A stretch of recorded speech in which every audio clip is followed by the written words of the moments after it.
السلام عليكم ورحمة الله وبركاته. ازيكم يا حبايبي، عاملين ايه؟ ان شاء الله تكونوا بخير. احنا النهارده هنعمل جلاش حلو. الجلاش الحلو اللي هو بالقشطه. جلاش معايا هذا نص كيلو جلاش، انا جايباها من الفرن كده بتباع طازه. فانتوا لو هتجيبوا جلاش الزهار مفيش مشكله يعني. احنا بنعمل الجلاش يا جماعه ديت. اولا القشطه بتاعتي دي بعمل حوالي نص كيلو لبن حليب يكون بخيره يعني، واحط عليه كيس فانيليا، واحط عليه 3 معالق سكر، واحطه على النار. اول ما يبدا يغلي معايا اكون مجهزه معايا طبق فيه فيه حوالي نص كوبايه ميه، وفيه 3 معالق نشا. ادوبهم واجي اول ما اللبن بتاعي يغلي اجي حاطه ومقلبه. اول ما تدخل معايا بالسمك ده اللي انتوا شايفينه حضراتكم تطفي النار. انا كده دي القشطه بتاعتي، بس دي مش النص كيلو. النص كيلو يا حبايبي بعمله على مرتين، يعني على صينيتين. دي نص القشطه، يعني انا نص كيلو لبن بحط عليه 3 معالق نشا ادوبهم في الميه، وزي ما قلت لكم كده بحط فيها كيس فانيليا و3 معالق سكر. اول ما يبدا يغلي معايا اكون مجهزه النشا بتاعي، اجي كب على طول واللبن بيغلي اجي كب على طول النشا اللي انا دوبت ال3 معالق دوبتهم في الميه في حوالي نص كوبايه ميه، كوبايه صغيره كوبايه الشاي، نص كوبايه ميه اقلب فيهم كده ايه ال3 معالق نشا. واول ما تبدا تدخل معايا مجرد ما انا بكب كده النشا على اللبن بلاقيها ايه بتدخل معايا، اللي هي زي المهلبيه. دي القشطه بتاعتي. ودلوقتي احنا هنعمل الصينيه بتاعتنا بالزبده كده زي ما حضراتكم شايفين. بدهنها كده بالفرشه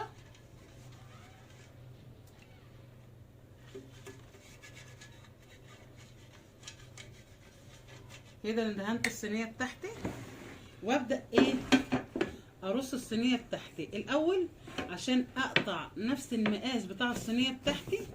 انا بقيس كده،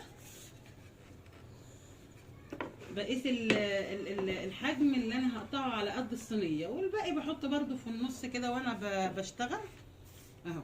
اقيس كده، انا كده قست الصينيه بتاعتي اهي، وبقطع الزياده كده. انا هوريكم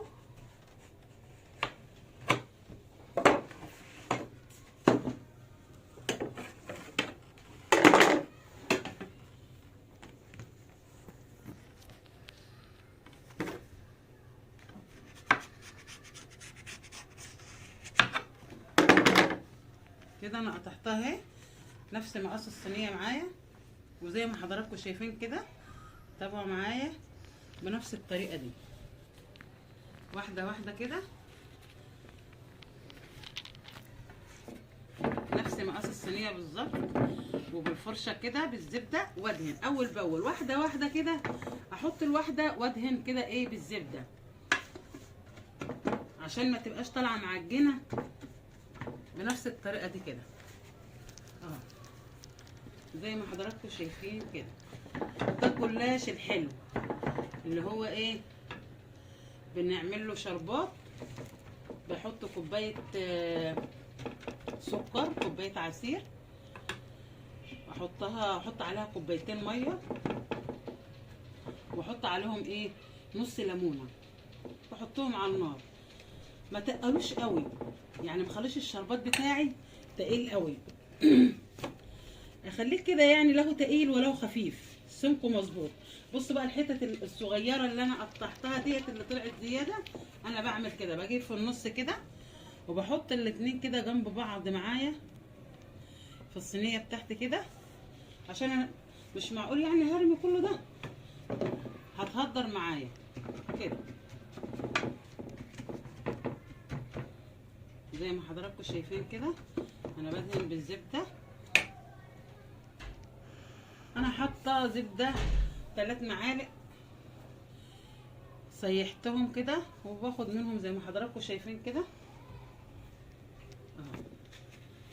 بخلي الحرف كده مرفوع سيكه كده من الطرف عشان خاطر وانا بحط القشطه بتاعتي في الصينيه وبقطعها بالسكينه، فما تطلعش كده من الجنب ده او من الجنب ده. لازم ابقى ايه عامله لها حرف كده زي ما حضراتكم شايفين كده.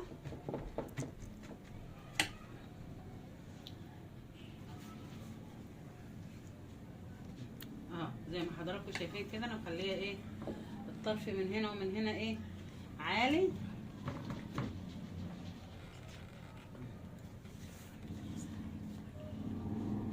واحده واحده كده ترصوا تحط الجلاشه وتدهني زبده. تحط الجلاشه بين واحده واختها وتدهني كده بالفرشه كده وتدهني، تطلع مورقه معاكي وفله، طعمها ملهاش حل غير اللي بتشتريها من بره خالص. طبعا حاجه انت عاملاها في البيت ضمنها ان حاجه نظيفه. ماما ثواني ده انت لو شربت البتاعه بتاعتها، لو شربتها كلها ما تطفيش والاندهيلي. ايه ده؟ الله يختم انا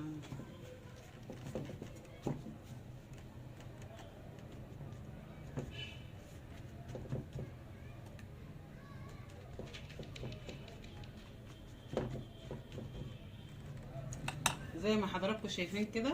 انا بحط اللي انا قطعته الحيات الصغيره دي الاول عشان ايه تبقى في قلب الصينيه ما تتقطعش معايا، وفي الاخر اكمل بقى ايه بقيه الصينيه بالحتت الكبيره اللي انا قطعتها اللي هي نفس مقاس الصينيه اهو.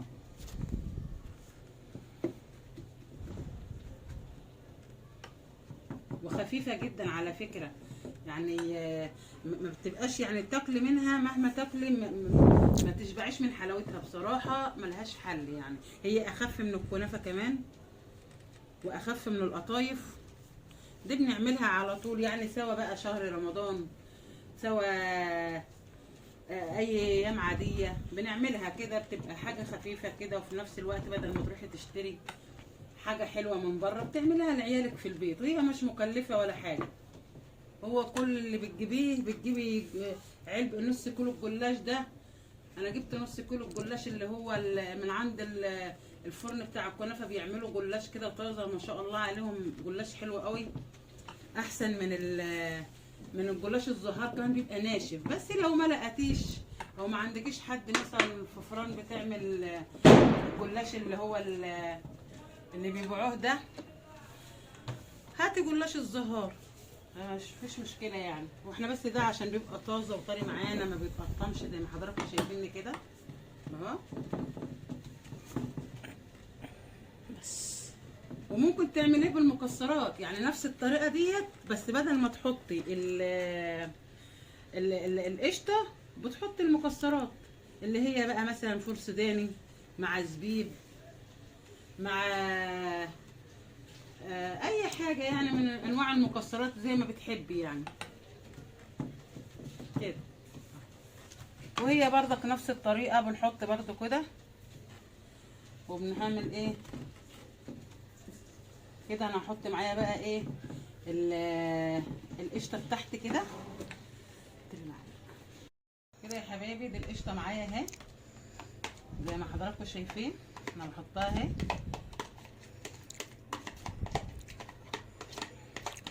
شايفين السمك بتاعها، لا هي ثقيله ولا هي خفيفه. وريهم السمك برضه يعني يعمليها كده زي ما حضراتكم شايفين كده. السمك بتاعها تتفرد معايا عادي كده، افرد في الصينيه بالطريقه ديت لحد ما ايه اوزعها في الصينيه كلها. احنا ما بنكترش قوي، نفس زي ما انتوا شايفين كده. زي ما قلت لكم النص كيلو لبن بعمله على صينيتين، ما بحطوش كله في صينيه واحده.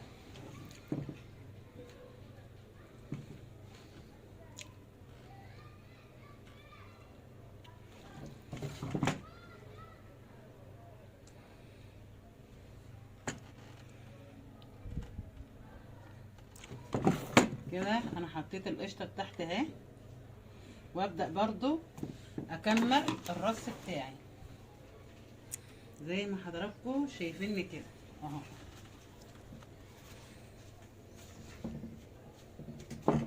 عايزه ايه انت؟ خلصتي؟ عايزه ايه؟ انا نازله يا ماما. ماشي ماشي خليك ماشي. كلمي عادي، انا كده كده بعمل مونتاج. ايه يا بنت؟ بقول لك نازله. طيب ماشي. زي ما حضراتكم شايفين كده.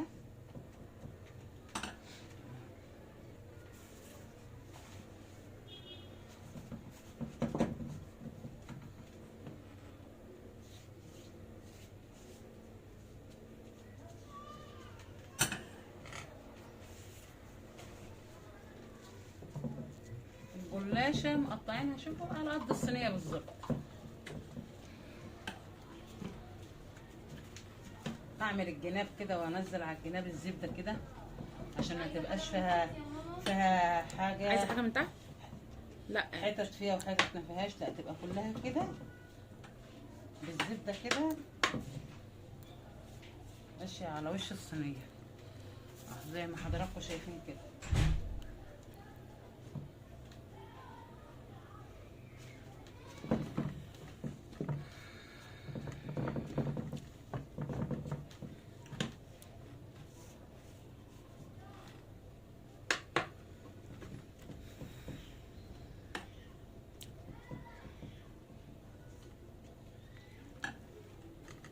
بعمل الفرن على اخر فرن اللي هو التوستر، بولعه من فوق ومن تحت.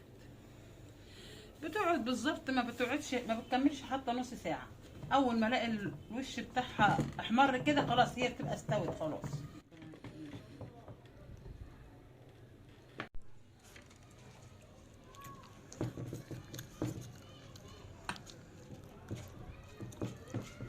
قولي. زي ما انتوا شايفين كده انا بحب اقطعها كده، هي لازم تتقطع قبل ما تستوي لانها بعد ما بتستوي ما ينفعش تضرب فيها سكينه، هتتفتفت معاكي وتتكسر وهتبقى شكلها وحش. انما هي كده اهي زي ما حضراتكم شايفين كده. هو اي جلاش حتى لو باللحمه لازم نقطعه برضه، مش لازم بالقشطه بس، باللحمه بالمكسرات اي حاجه لازم تقطعيها كده قبل ما يخش الفرن. بس بقى اللي باللحمه بقى طبعا بعد ما بنقطعه كده بنكون مجهزين له بقى اللبن بتاعه ان شاء الله، يعني هتشوفوه برضه هقوله لكم وانا بعمله كده. كده احنا قطعناها 4 صفوف معايا.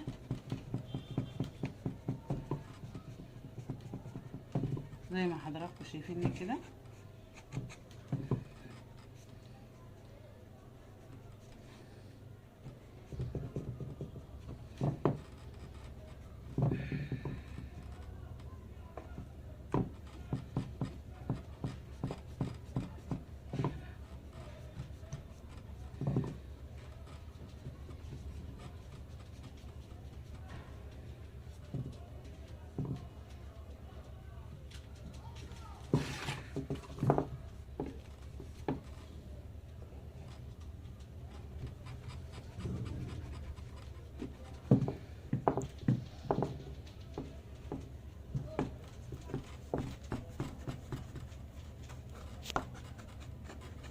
كده انا قطعتها اهي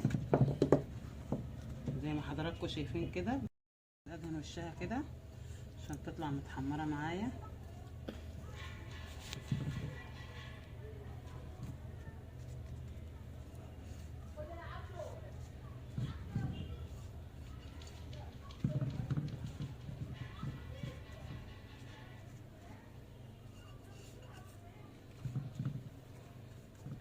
كده نسخن الفرن بتاعنا نخليها على 180 اللي هو التوستر. شوفوا كده يا حبايبي العسل اهو.